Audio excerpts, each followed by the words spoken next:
Did you see that? Wish me luck.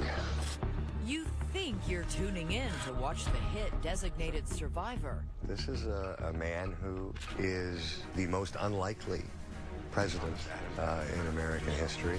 So help me God. But tonight instead, the reality behind it. God forbid if it were to happen, I'd have to call my mother and father and says, your son's the president. President 𝐶𝐿?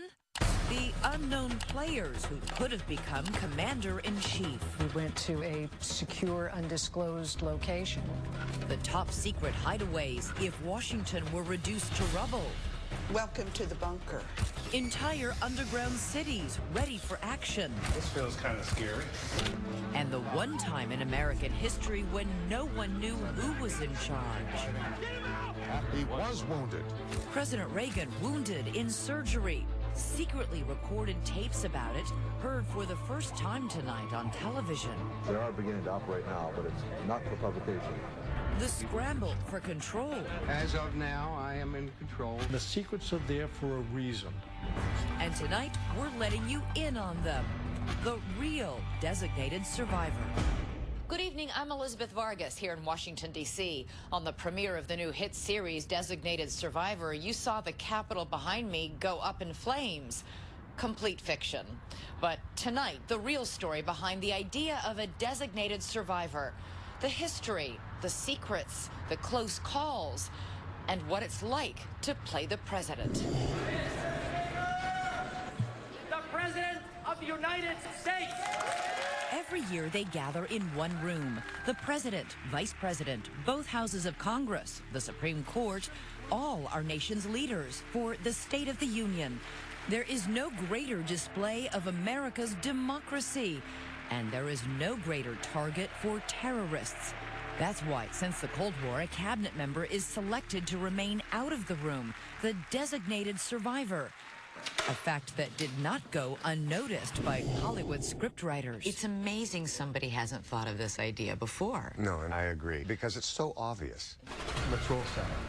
Kiefer Sutherland might not be the obvious choice for the role of President Tom Kirkman. Audiences remember him best as the high-octane action hero Jack Bauer from the mega hit 24.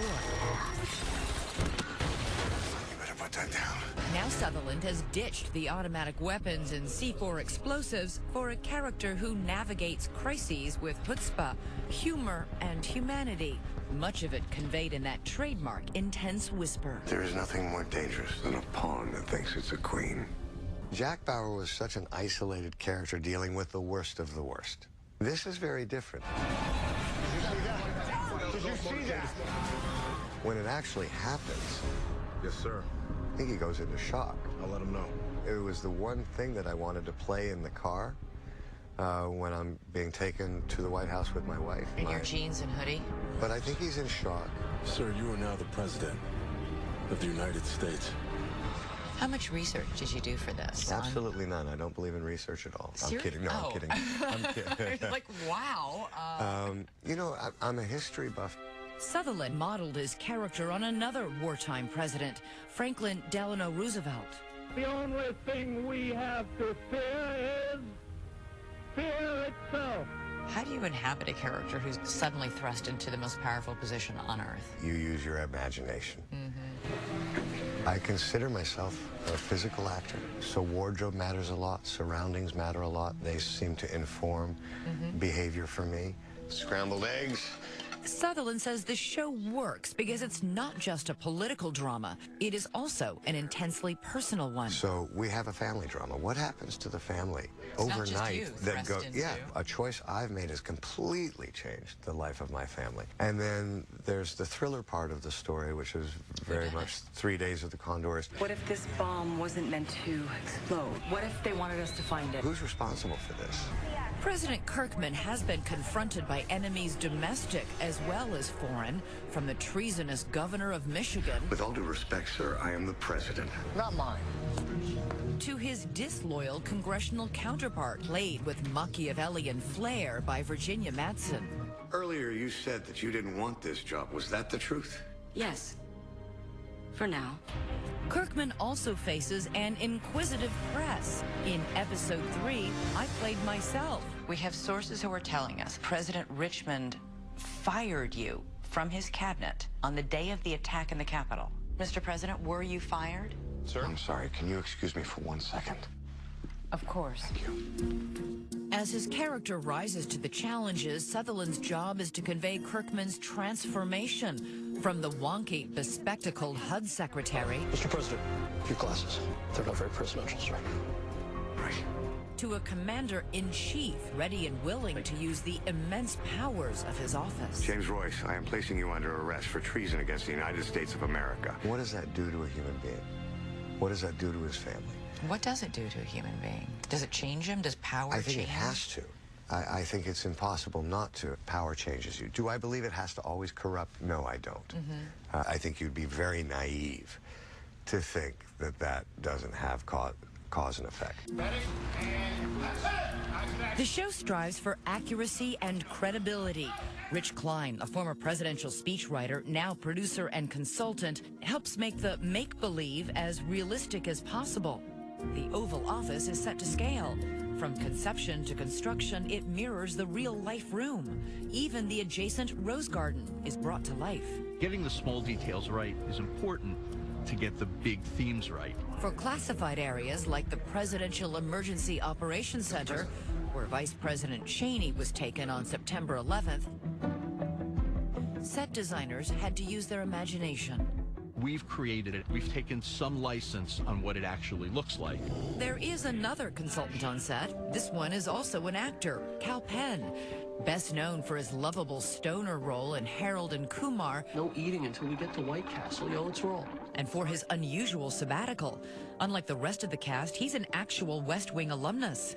He left a lucrative career in Hollywood to work for President Obama as the Associate Director of the Office of Public Engagement. What do you say, no, you're not going to serve your country if you have that kind of an opportunity? Did you talk to Kal Penn about his time in the White House? Did you pick his brain? Yeah, a lot. Does he ever stop and say, this isn't authentic, it wouldn't happen this way? Yes. And I assume you guys all listen. Yes, we do. Yeah. We wanted to create a sense of chaos near the Oval Office. And Cal said these people wouldn't be allowed in here. And I said, no, I would expect not. But in the circumstance, he said, no circumstance. Did you change it? Oh, yeah. Yeah, right away. One thing the show nailed. It's a go. Strike the enemy. Yes, sir. Perhaps to an extreme, is the degree to which any president is under constant scrutiny and stress.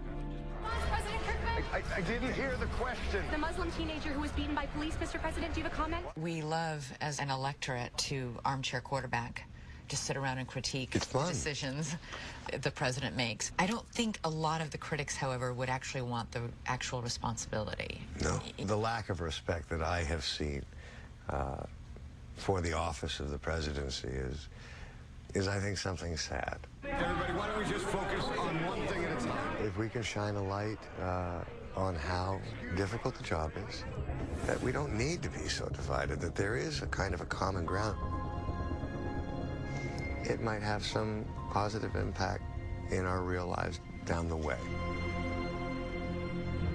Next, is it the best or worst job ever? No, please don't pick me. Can somebody else do it? True real-life stories from real designated survivors in hiding, furnishings. The shampoo had curdled. To food. They didn't want us to go hungry in the event of an apocalypse. When we return.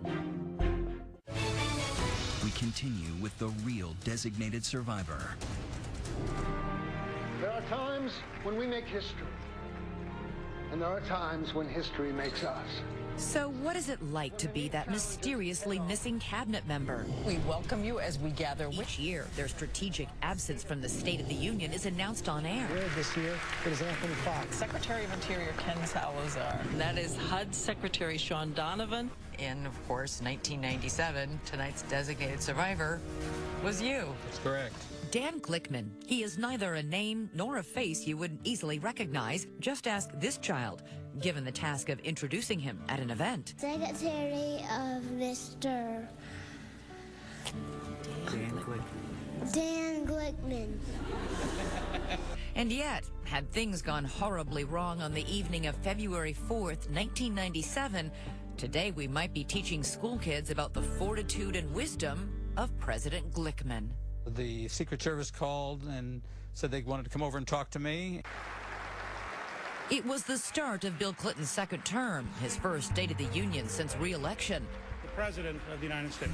In that more relaxed, bygone era before the September 11th attacks. This year it is the Agriculture Secretary, Dan Glickman. I got the feeling they went with the very important departments, like the Agriculture Department. You're being facetious, but were you a tad insulted? No, because I figured that it would be a nice thing to put on my resume, and God forbid if it were to happen, you know, I mean, I'd have to call my mother and father and says, your son's the president. So I didn't have a lot of preparation for it. I had very little background as to what would happen. They didn't give you briefing books? They didn't give you a national security briefing, let you know? Glickman was allowed to choose any destination outside of Washington, D.C., so he picked his daughter's Manhattan apartment, where he traveled in unfamiliar presidential style, with a security detail and even a small motorcade. I flew up on Air Force airplanes, and there was a policy person and the military person, I presume, with the nuclear code, and a physician. And all these people sat with you at your daughter's apartment? Well, they stayed downstairs. Right. I went up to her apartment, and we watched President Clinton. My fellow Americans, the state of our union is strong. Were you nervous? Were you tense? Not particularly. I think that I felt like it's going to be okay. Nobody's going to do anything. Of course, that nonchalance vanished forever on September 11th. Today, our fellow citizens, our way of life, our very freedom came under attack. The military is responding by putting its forces around the world on the highest state of alert. The government did not know if more attacks were coming and where. Gail Norton, George W. Bush's Secretary of the Interior, was one of a handful of high-ranking officials sent to secret locations. We went to a secure, undisclosed location. I know you can't tell me exactly where you were, but can you sort of describe what the conditions were? The shampoo had curdled. The deodorant smelled bad because it was all so old. It was clear when you got there that it hadn't been used in a while. It had not been used. 4 months later, she was pressed into duty as the first State of the Union designated survivor after 9/11.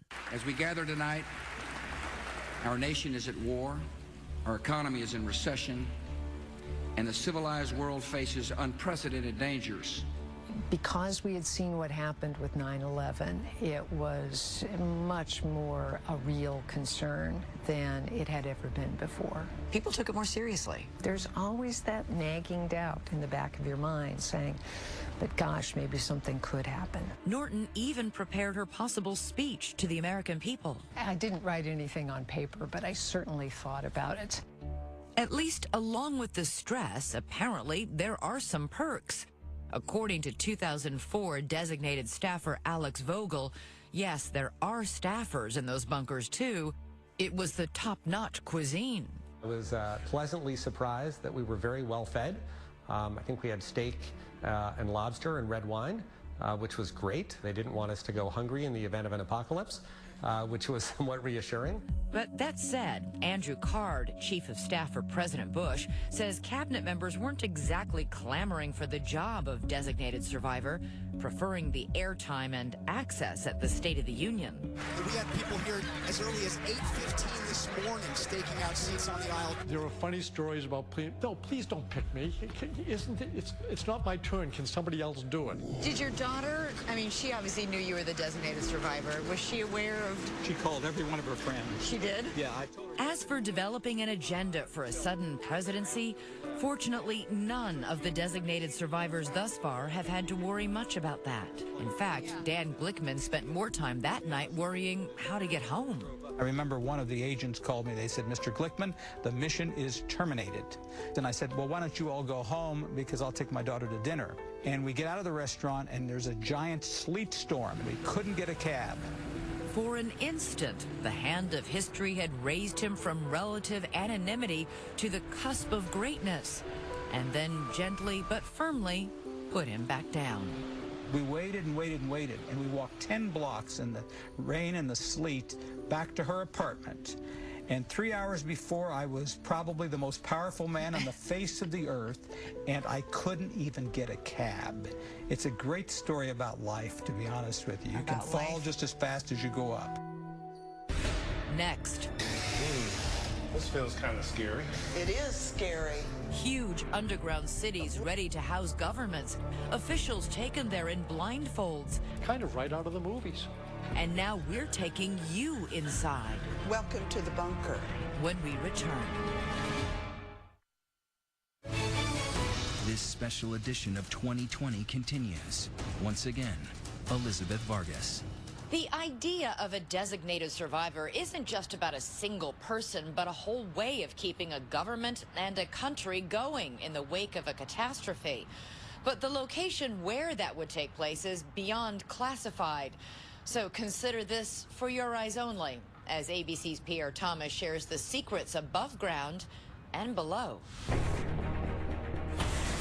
It's a far cry from the polished marble and majestic buildings of Washington, D.C. Tunnels chiseled out of solid granite, bunkers hidden deep underground. They are the shelters of last resort for a government under catastrophic assault. Not just for the president, but Congress and the Supreme Court.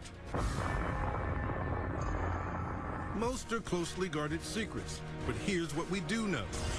From the air, you'd never guess that in the wilderness of Virginia's Blue Ridge Mountains, there's a massive facility called Mount Weather. We have to have a way to make sure that there will be a government if Washington, D.C. is attacked. Andy Card, White House Chief of Staff of President George W. Bush, says these places are the heart of continuity of government plans. So secure they are classified beyond top secret. It's called SCI, Secure Compartmentalized Information. These are some of the best kept secrets in government. And the secrets are there for a reason. They're there to protect. But some have become known to the public, like here in Colorado, nicknamed the Mountain. Cheyenne Mountain Air Force Station is 2,000 feet deep, hidden behind multiple 25-ton blast doors, 3 feet thick.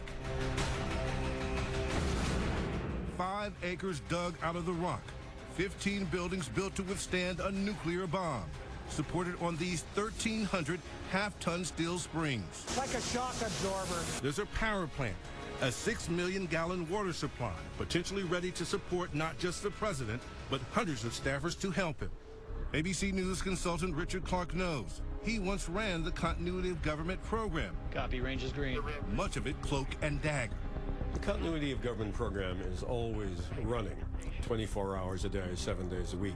A program so secret, even the White House Chief of Staff was kept in the dark when he visited. They covered your eyes and your ears so that you wouldn't know or have any idea where you were going.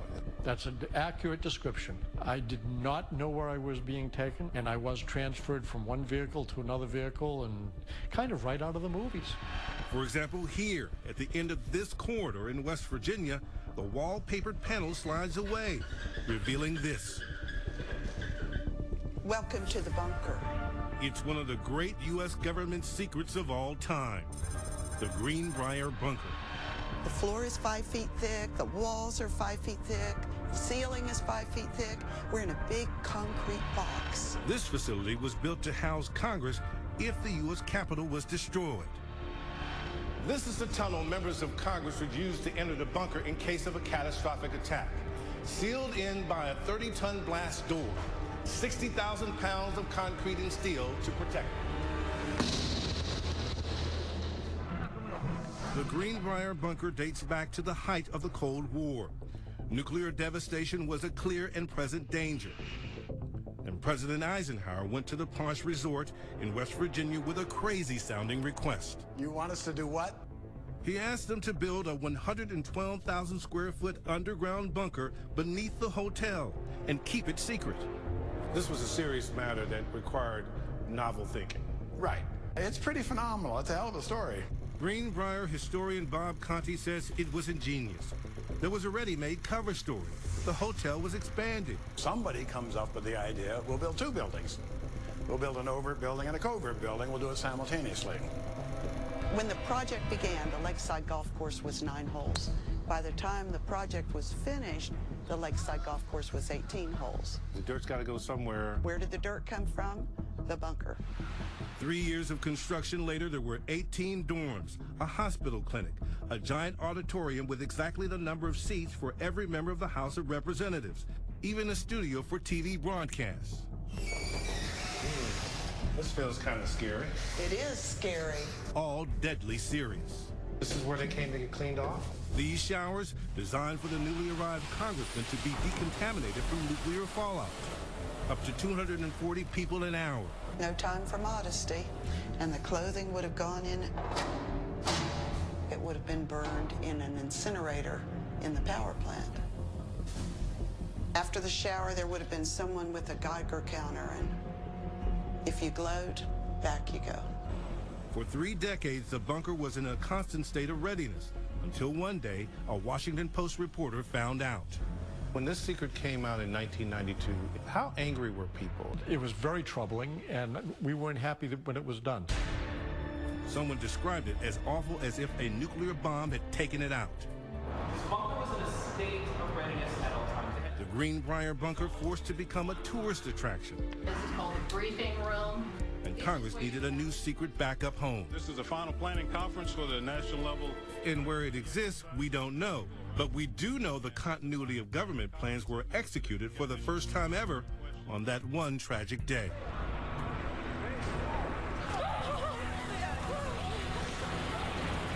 On 9/11, things did not go exactly according to plan.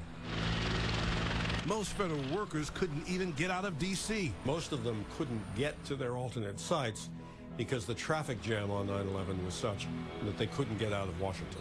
Meantime, President Bush was in Florida. They said, get a line open to the Vice President, get a line open to the White House Situation Room, get the crew back on Air Force One, we're going to have to leave. It becomes clear to you guys you can't go right back to Washington. It became clear to me. I'm not sure it was so clear to the President. Andy Card says Bush wanted to return but was convinced otherwise. It's not just going to protect the person. It's going to provide that person a venue where they can meet their responsibilities. Bush ended up at Strategic Air Command in Nebraska. FBI and DHS is reporting a credible threat. But were lessons learned after 9/11? Can we be sure that things would work any better if continuity of government had to happen now? No, we can't be sure at all. These are difficult issues for people to raise and deal with, and the easiest thing to do is put your head in the sand. Norm Ornstein founded the Continuity of Government Commission. He says since 9/11, no significant steps have been taken to address the problem. We have no plan in place if the Supreme Court or Congress are wiped out or decimated in any significant way. It is mandatory that we have our constitutional institutions in place as quickly as possible. Incredibly alarming, the United States Capitol building in flames. Ornstein and many others are hoping the newfound attention from the fictional designated survivor will renew focus, forcing the federal government to truly answer 2 critical questions. What if, and are we truly prepared? Next, the day President Reagan was shot. The country kept in the dark. He was wounded. God. But for the first time on TV, secret recordings of the scramble for control. Who's running the government right now?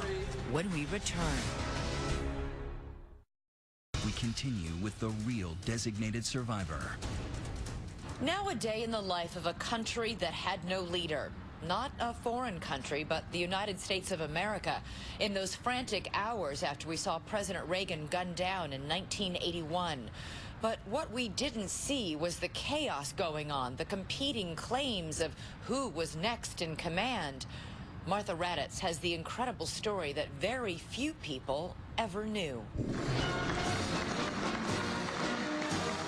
March 30th, 1981 started off as an ordinary Monday for the newly elected Republican president. Welcome the 40th President of the United States, Ronald Wilson Reagan. Mr. President. Reagan gave a speech before the AFL-CIO at the sprawling Washington Hilton Hotel. When the president was in public, I made it my job to always be there, where the body was. ABC News White House correspondent Sam Donaldson. term is often, in my day, called the body watch. At 2:27, a small group of press and onlookers were gathered outside the hotel. Right here was a rope line. Okay. And it kept everyone back. Del Wilbur is author of Rawhide Down, a book chronicling that fateful day. Rawhide was the code name given to Reagan by the Secret Service. The limousine was 15 feet away this direction. And he came out, he was waving, he was smiling. I began to ask him a question. The president began to turn and... There. The president was being pushed into his car, and obviously I wanted to see if I saw any evidence that had been hit, and I did not see any. 6 shots fired, 3 men down. The Secret Service swarmed the shooter. Unbeknownst to anyone, the 6th bullet had ricocheted off the limo door and struck the president. Reagan's complaining of pain in his back. He doesn't even know he's been shot yet. I think I hurt my rib or something. The press, including ABC's Frank Reynolds, also believed that Reagan was unharmed. The president was not hit. He was pushed into his limousine and immediately taken away to safety. But in the limo, his lead agent could tell something was wrong and secretly diverted the motorcade to George Washington Hospital as the president's closest advisors huddled in the Situation Room at the White House. 15:24 in the afternoon. This inner sanctum, typically eyes and ears only, but National Security Advisor Richard Allen broke protocol that day, making a split-second decision to record the proceedings with this device. Chicago to tragedy. Heard here for the first time on television. We'll decide here what the hell we're doing. And that's the best way. Did anybody notice you were recording? Did anybody care? Nobody objected. I was running the meeting. My tape recorder, my table, my chairs, my rules. In the Situation Room, we hear discussions centered around the motives of the shooter. Do we have any information or any evidence of who's being other than alone? There was a concern that it could have been a Soviet plot or someone inspired by the Soviet Union. Within the hour, the Secret Service identified the gunman as John Hinckley Jr. The spokesman said he appeared to have acted alone. But a crucial fact had still not been revealed publicly, that Reagan, in fact, had been hit. A bullet was lodged in his left lung, and doctors were preparing him for surgery. They are beginning to operate now, but it's not for publication.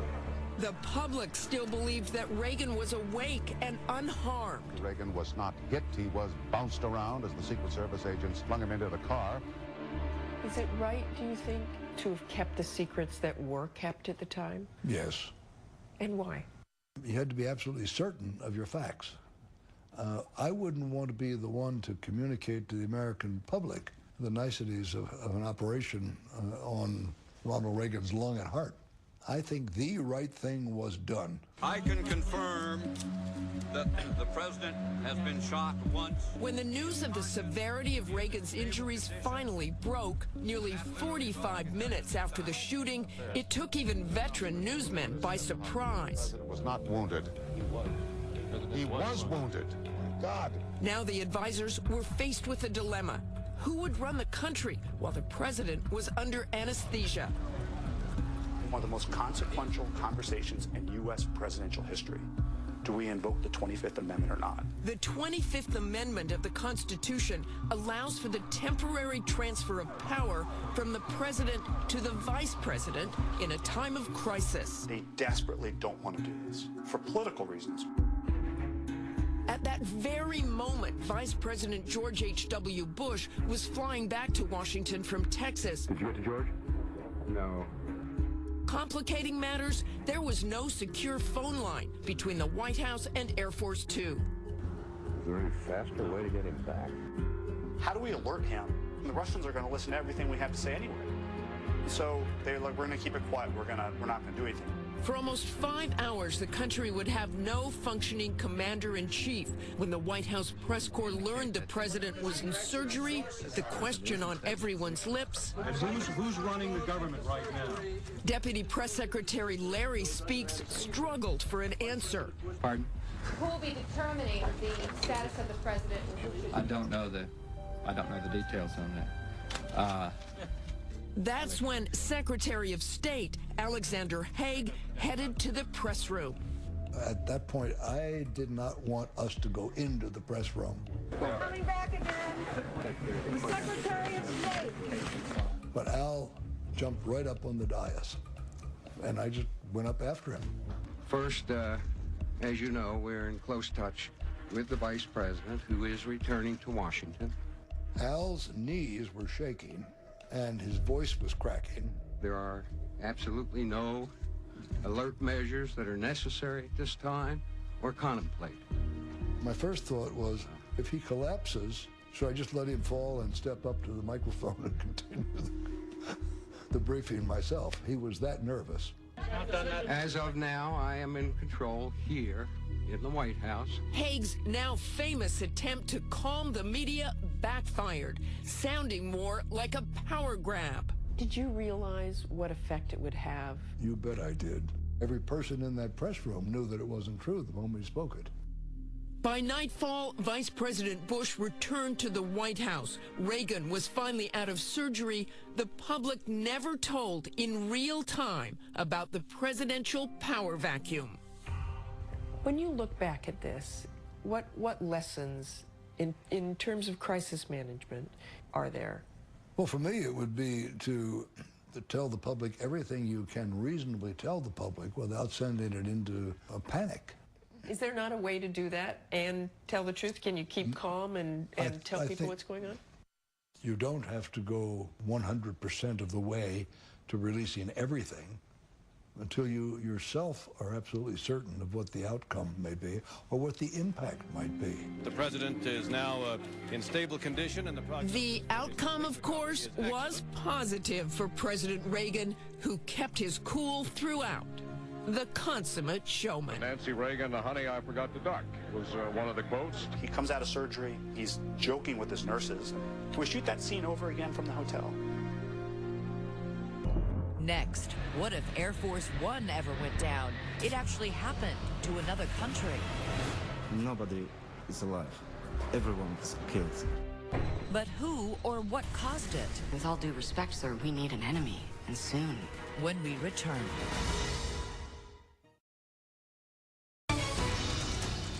While a true designated survivor disaster has never happened here in America, it has happened elsewhere just a few years ago. Much of Poland's entire government was wiped out in a plane crash. So how did that country survive? And the controversy that lasts to this day.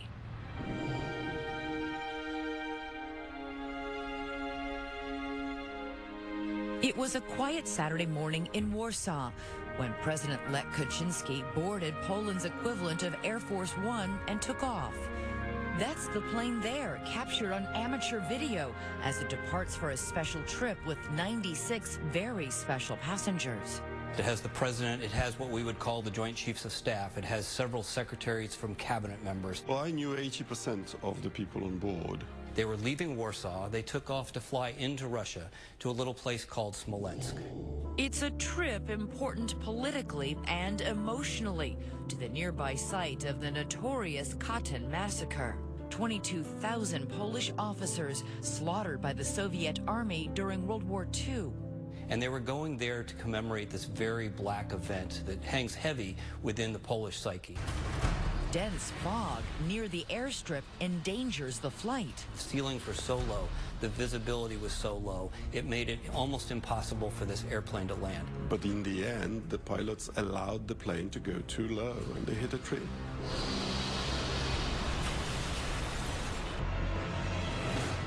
The plane crashed just short of the airport, and amidst the smoldering wreckage, there were no survivors. Foreign Minister Radek Sikorski had been invited to go, but could not. He's having breakfast with his mother when his phone rings. And I get a call that there is something wrong with the presidential plane. Soon the news is on television, and the anchors are having trouble keeping it together. Deputy Speaker of the House, 𝐒𝐮𝐫𝐯𝐢𝐠𝐧𝐚𝐭, was on the plane. His wife, Małgorzata, finds out he's dead from those television reports. It's unimaginable shock. I shouted to my daughter, who was still asleep. She ran downstairs. We both collapsed with grief. I can't describe it anymore. At the crash site and back in Warsaw, the scene is chaotic. The Prime Minister called an emergency session of the cabinet. Sikorsky and most of the surviving members of the government raced to their offices to grapple with the unprecedented crisis as the world reels from the news. Death of a president, a country in mourning tonight. Within days, the flag-draped coffins return. It was a terrible shock. The Polish government was essentially dissolved. It was no longer. And yet, through the agony and grief, the young democracy remains stable. Trains keep running. The ATMs keep working. More importantly, the Constitution keeps working. The country needed reassurance that the government was continuing and that we will come through this. The line of succession is clear and unbroken. In accordance with the law, the head of parliament, Bronisław Komorowski, assumes the office of the president. Dobroć ojczyzny oraz pomyślność obywateli będą dla mnie zawsze najwyższym nakazem. Even though he's from the opposition party, nobody objects. Emotionally, it was hard. However, from the political point of view, the transition was actually quite smooth. So in that sense, we were torn between our emotions and our sense of duty. But the moment of unity doesn't last. In fact, the nation begins to fracture soon after people start asking, just how did that plane crash after all?